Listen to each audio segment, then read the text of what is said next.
सभी को बहुत बहुत शुभकामनाएं। आज मैं अपने ग्राम के शंकर जी के मंदिर पर खड़ा हूं, जो कि यहाँ पर एक शिवलिंग है और यह शिवलिंग बहुत पुरानी है। यहाँ का जब परीक्षण हुआ तो इसकी आयु बहुत ज़्यादा बताई गई। ये बहुत समय से यहाँ पर स्थित है और यह हमारे गांव में स्थित है। जब हम छोटे थे तो यहाँ पर हम आते रहते थे। यहाँ पर हमारे एक लल्ले महाराज थे। यहाँ पर बड़ी विधि विधान से प्रतिदिन यहाँ पर पूजा होती थी। छोटे छोटे मंत्र थे, पूजा अभिषेक वगैरह के, तो हम यहाँ आते थे तो वो हमको जानकारी मिलती थी उसी समय से। तो आध्यात्म में जुड़ा है बचपन से। और यहाँ की एक खासियत बता दूं कि मेरे गांव का नाम टेढ़ा है। तो टेढ़ा मेरे गांव का नाम इसलिए पड़ा क्योंकि यहाँ पे जो शिवलिंग है, उस शिवलिंग का जो आकार है थोड़ा सा तिरछा है, यानी थोड़ा सा टेढ़ा है, इसलिए हमारे गांव का नाम टेढ़ा पड़ा। अब मैं आप लोगों को थोड़ा सा बता देना चाहता हूँ कि बुंदेलखंड का होली से बड़ा गहरा संबंध, इसकी भी जानकारी देना चाहता हूँ। हमारे ग्राम में महाराज 3 मुख्य मंदिर हैं। एक माता जी का मंदिर है, बड़े महाराज यानी कि हनुमान जी महाराज का मंदिर है, और ये मुख्यतः यहाँ पर शंकर जी का मंदिर है। तो जब गांव में कोई ना कोई मंदिर होते हैं तो आपको पता होना चाहिए वहाँ पर महाराज कि हमारा आध्यात्मिक स्तर थोड़ा सा ऊंचा रहता है, बड़ा रहता है, और गांव के लोगों को वहाँ पर बड़ा जुड़ाव होता है। और जो मंदिर होते हैं वो एकता के भी प्रतीक होते हैं। अब मैं आप लोगों से कहना चाहूँगा सभी युवाओं से कि भैया जो होली का त्यौहार है, होली का त्यौहार का संबंध हमारे बुंदेलखंड से है। झांसी के पास में एरच करके एक ग्राम है, वहाँ पर ऐसा माना जाता है कि प्रहलाद जी को वहाँ पर होलिका ने अपनी गोदी में बिठाकर होलिका दहन जो हुआ था महाराज वहाँ पर, तो झांसी के पास में ही थी। गर्व की बात है कि हम जहाँ निवास कर रहे हैं यहाँ पर भगवान नरसिंह जी ने अवतार लिया था।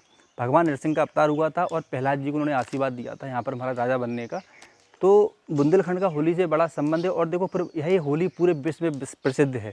यानी कि प्रारंभ कहाँ से हुई? झांसी यानी कि बुंदेलखंड से, और आज पूरा विश्व होली को मनाता है। यानी कि इसका जो पौराणिक इतिहास रहा है, हमारा धार्मिक इतिहास बड़ा ही गहरा है। होली एकता का भी प्रतीक है और हमारे जो मुख्यतः 4 त्यौहार हैं जिसमें एक होली भी है महाराज। चलो अब हम बात करना चाहेंगे, थोड़े से अपने धर्मशास्त्रों की बात करना चाहेंगे।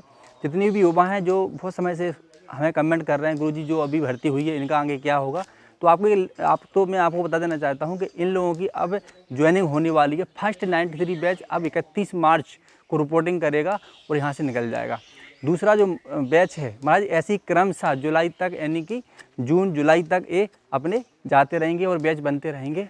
तो कहने का मतलब ये है कि 31 मार्च इनकी ज्वाइनिंग प्रारंभ हो जाएगी। अब बहुत सारे बंदे बोल रहे होंगे कि भैया आगे जो पेपर है वो कब होगा, तो मैं बता देना चाहता हूँ जो आगे जो पेपर है वो 21-22 अप्रैल से 15 मई के बीच में 100% होने की पूरी संभावना है। जो युवा सोच रहे हैं कि चुनाव से जो एक्सटेंड होगा ये अफवाह है, ऐसा कुछ भी नहीं होगा। आप लोगों का पेपर निश्चित तौर पर होना है, इस बात को मैं दिमाग में डालूँ। तो महाराज होली की बहुत बहुत शुभकामनाएं। मैं इसलिए आप लोगों के सामने आया था, थोड़ा सा मैं पर्चा करा दूँ। और देखो हम बताएं महाराज, जब कोई भी गाँव में जब कोई मंदिर होता है तो उसकी बड़ी महत्वपूर्ण एक भूमिका होती है उस मंदिर की, और उस मंदिर के कारण बहुत सारे ऐसे काम जुड़े होते हैं जो हम स्वतः गृहस्थ जीवन में नहीं कर पाते हैं, लेकिन मंदिर होने के कारण हम कहीं ना कहीं अगर पास में होते हैं तो आध्यात्म की जो चेतना है हमारी वो जागृत बनी रहती है। और कहीं ना कहीं हम धर्म कार्य कुछ ना कुछ करते रहते हैं। कोई ना कोई अनुष्ठानिक कार्य वगैरह चल रहा है, कुछ ना कुछ गाँव में कन्या हो रही हैं, या हम कहते कोई कथा हो रही है, अभिषेक हो रहा है, तो कुछ ना कुछ होता रहता है महाराज। तो हमें जो सनातन संस्कृति की मजबूत बनी रहती है महाराज, होना चाहिए हकीकत में देखा जाए तो। जैसे कि मंदिर के चारों तरफ आप लोग देख रहे होंगे महाराज, यहाँ पर मंदिर की ज़मीन भी है, खेती होती रहती है। और पीछे यहाँ पर पहले बहुत अच्छा बगीचा था, थोड़ा सा अभी उजड़ गया है, क्योंकि जो महाराज थे पहले तो वो यहाँ पर थोड़ा सा ज़्यादा ध्यान रखते थे। अभी भी एक महाराज जी यहाँ पर, तो अभी वो है नहीं महाराज, लेकिन तब भी बहुत अच्छा काम करते हैं, वो देखते रहते हैं। नहीं तो अभी तक बहुत समस्याएं यहाँ पर अभी खड़ी हो जाती। तो महाराज ये हमारे गाँव का मंदिर था जो मैं आप लोगों को बता रहा था। ऐसे महज 1 किलोमीटर की दूरी पर महाराज यहाँ पर आलमपुर है, और आलमपुर भी एक ऐतिहासिक नगरी है। यहाँ पर महाराज किला रहा है। और जो आपने अहिल्याबाई का नाम सुना होगा, तो अहिल्याबाई ने कम से कम भारत में 12,000 से ज़्यादा मंदिरों का निर्माण कराया।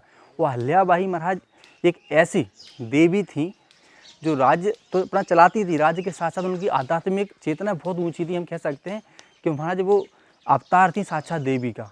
जितने अंग्रेज़ों ने और जितने मुगलों ने मंदिरों का महाराज नुकसान किया था, उस नुकसान की भरपाई किसने की थी? अहिल्याबाई ने। तो जितने भी मंदिर आप अहिल्याबाई के देखोगे महाराज, वो सभी जो होलकर शैली है उसके हिसाब से मिलेंगे। तो यहाँ पर महज 1-2-1.5 किलोमीटर की दूरी पर यहाँ पर मल्हाराव होलकर जो कि ससुर थे, उनकी यहाँ पर महाराज समाधि बनी हुई है, बहुत अच्छी छतरी बनी हुई है। और मल्हाराव होलकर महाराज उनका देहांत यहीं पे हुआ था। तो उनकी देहांत के यानी कि उनके देहांत की स्मृति में यहाँ पर एक चबूतरा भी है, एक स्मृति भी चिन्ह बना है यहाँ पर कि हाँ यहाँ पर मराठाओं के कोई महाराज का यहाँ पर देहांत हुआ था। तो कहने का तात्पर्य है कि बुंदेलखंड में महाराज बहुत सारी ऐसी ऐतिहासिक धरोहर हैं। अगर आप कभी भी आओगे महाराज तो आप कभी बोरिंग नहीं होंगे यहाँ पे। और देखो कहा जाता है कि जो बुंदेलखंड है वो संतों की भूमि है। हम बुंदेलखंड की चर्चा करें तो राम राजा सरकार, जो कि मैं एक वीडियो आपको प्रॉपर बनाऊंगा, देखना आप लोगों के परीक्षा में भी आ सकता है कि रामलला का मंदिर भारत में कहाँ है। तो रामलला का मंदिर भारत में महाराज झांसी से महज 15 किलोमीटर की दूरी पर, जो कि मध्य प्रदेश में ओरछा पड़ता है, जिसे हम छोटी अयोध्या भी बोलते हैं। ऐसा माना जाता है कि वहाँ पर भगवान श्री राम दिन में राज्य करते हैं और शाम को वो चले जाते हैं सरकारी आदेश पर। वहाँ पर जब से देश हमारा आज़ाद हुआ है उस समय से यहाँ पर आज भी पुलिस की वहाँ पर सलामी होती है। यानी कि इस आरती के पहले पुलिस वहाँ पर, यानी कि महाराज सभी गार्ड, पुलिस गार्ड मिलकर वहाँ पर सलामी देते हैं भगवान को, यानी कि उनकी आरती के पहले, और फिर उनको छोड़ने जाते हैं और फिर उनको सुबह लेने भी जाते हैं। ऐसी वहाँ पर परंपरानुगत है। और ध्यान रखना ये सरकारी कागजों में अंकित है कि ऐसा होना ही है। अगर नहीं होता है तो बड़ी विकट परिस्थितियाँ पैदा हो जाती हैं, इसलिए करना ही पड़ता है। तो यहाँ पर कुंवर गणेश, जो कि भगवान राम की बड़ी भक्त थी, वो यहाँ पर भगवान श्री राम को लला के रूप में लाई थी और उन्होंने स्थापित किया था। मैं बुंदेलखंड की चर्चा कर रहा हूँ। तो छोटी अयोध्या एक बार करोड़पति में भी पूछा गया था, कौन बनेगा करोड़पति में, कि रामलला का मंदिर कहाँ है, तो ओरछा में है, मध्य प्रदेश में। अब हम यहाँ से और बात करें वहाँ, तो यहाँ पर एक मैया रत्नगढ़ का मंदिर है। और ऐसा माना जाता है कि जब किसी भी व्यक्ति को अगर कोई सांप काट ले, तो ये हम लोगों के सामने वाली बात है, रोज़ की देखने वाली बात है। तो सर्प के काटने से व्यक्ति की मृत्यु हो जाती है, लेकिन माता का बंध हम लगा देते हैं तो मृत्यु नहीं होती है। और एक साल में वहाँ पर कहीं एक द्वज को, यानी कि जो भाई दूज होती है दीपावली के समय, उसको जाना पड़ता है, वहाँ पर बंध वो कट जाता है। जो कि ये सब हमारे कलयुग में हो रहा है, साथ साथ देखते देखते सारी चीज़ें हो रही हैं। और यहाँ पर सनकुआ भी तीर्थों का भानेज है, भांजा हम कहते हैं। तो बुंदेलखंड में देखो बागेश्वर धाम महाराज हैं, ये सब बुंदेलखंड में ही सारी चीज़ें आती हैं महाराज। तो बहुत सारी पीतम्बरा पीठ है मैया, पीतम्बरा दतिया में। आपको पता है कि पूरे भारत में 51 पीठ हैं, जिसमें एक पीतम्बरा की पीठ भी है बुंदेलखंड में, दतिया में, जहाँ मैं खड़ा हूँ, यही डिस्ट्रिक्ट है। तो बुंदेलखंड में बहुत सारे ऐसे ऐतिहासिक जगह हमारे, आप कभी भी आओगे अच्छे से निकाल के, तब आपको समझ में आएगा यहाँ पे संतों की भूमि क्यों कहा जाता है। क्योंकि यहाँ पे संतों की समाधियाँ बहुत हैं महाराज, संतों ने यहाँ तपस्या करी हैं, अनेक गुफाएँ, अनेक महाराज ऐसे पेड़ पौधे हैं यहाँ पर जो बहुत पुराने हैं। और कहने का तात्पर्य यहाँ ये है कि यहाँ से आज आपको जो पूरे भारत में से एक ऊर्जा मिल रही है बागेश्वर धाम महाराज की, तो कहीं ना कहीं महाराज उसी का एक प्रभाव है यहाँ की संतों की भूमि का, कि कोई ना कोई संत ऐसे प्रकट होते हैं, कुछ ना कुछ हलचल वो करते ही रहते हैं महाराज।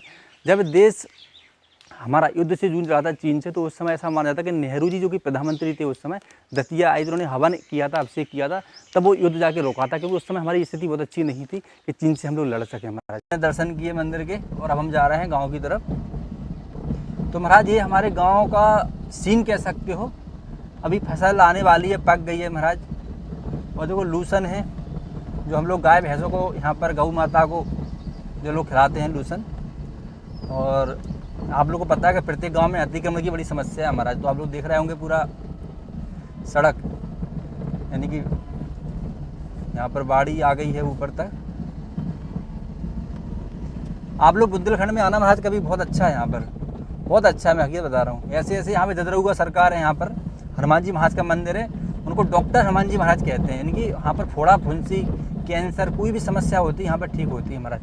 तो हम लोग क्या समझ सकते हैं कि बुंदेलखंड पूरे भारतवर्ष में एक ऐसा खंड है महाराज, यहाँ पर अनेक प्रकार के रसायन हैं और सब देवीय शक्ति से प्रभावित हैं, सब उन्हीं की प्रेरणा है। ये हमारे गांव में गोड़ बाबा महाराज का मंदिर है और अब हम गांव में प्रवेश कर चुके हैं। तो अभी आप देख रहे होंगे सामने प्रीत बाबा सरकार का मंदिर है। थोड़ा सा आगे जाएंगे तो वहाँ बड़ी मातन का मंदिर है, थोड़ा सा पीछे।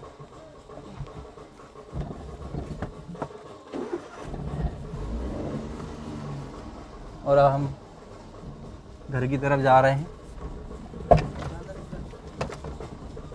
गांव में फागें हो रही हैं महाराज। हमारे यहाँ पे होली को फाग होती है, गांव के लोग एकत्रित होकर ढोलक पेटी वगैरह सब बजाते हैं।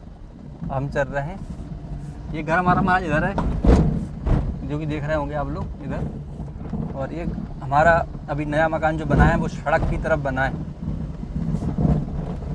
ये हमारा ही खेत है महाराज, गांव के चारों तरफ, ये देख रहे होंगे।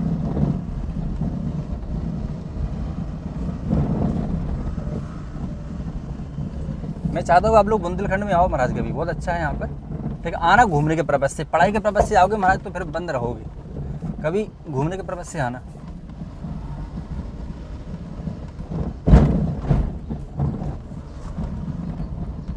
दोनों तरफ देख रहे होंगे महाराज हमारे ही खेत हैं। यहाँ से शहर 1 किलोमीटर की दूरी पर है।